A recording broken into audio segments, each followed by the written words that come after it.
in the New South Wales Parliament, see, you've caused a little fuss, and I love this. So I'll see what you think of this, David, which is Robert's idea is that farmers should be able to travel a little bit into a national park and to be able to do a little bit of hazard reduction. In many ways, it works, I suppose, a little bit like our nature strip, the median strip. None of us own that, but we all take care of that little bit out the front of our joint. Technically, the council owns it, but the council doesn't know it. You have to. What brings on the idea? Are people telling you, my farm stops here, national park there, right. Which means I'm routed if there's a fire? And look, you can't even backburn on your own place without a permit that some greedy council won't give you. So what brings all this on? Well, we're spending an absolute fortune and people are dying. 1.6 million hectares burnt already, over 550 properties destroyed. And, OK, it's hot, it's dry, it's burning. But when it's not hot and dry and it's not burning, why don't we make it easy for people to put a stitch in time, step onto the national park estate or the state forest or the Crown land, not by themselves, not like what the stupid minister was saying with a box of matches and a bucket of water. Don't be bloody stupid. He knows exactly what I'm talking about. They've reduced the staffing levels in National Parks and Wildlife Service by a third.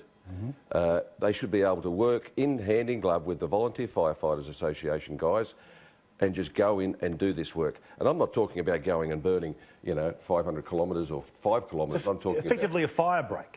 Exactly, a fire break. And that's the thing. I mean, again, when we talked about this last night, Richo was basically saying the same thing as the minister, but it's important to push back here a little, which is, according to the people who represent the park rangers, there's only 10 people in the entire state of New South Wales whose direct responsibility is to take care of 7 million hectares. Yeah, which is ludicrous. David, I'm not asking you to go on the run here because, I get it, you're not going to set policy here, but, I mean, what's the LNP thinking about between now and that March election, the election next year in Queensland, about fire management? Queensland is just as affected as everywhere else.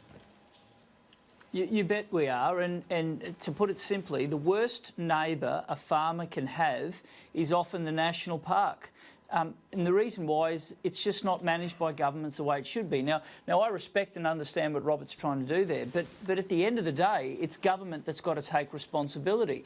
And I know the frustration, I know why landholders would want to do it, but at some stage, governments, and I mean all governments right across the board, have got to step up to their responsibility. And we have a culture where, for some reason or another, we've been hoodwinked by a number of people into somehow believing that backburning isn't an effective part of fire management, that somehow you can declare a national park, lock it up and then hunky-dory, everybody wins. That's not good management. Good management is making sure that it's not just the feral pigs and weeds who get to enjoy national parks, it's everyday people.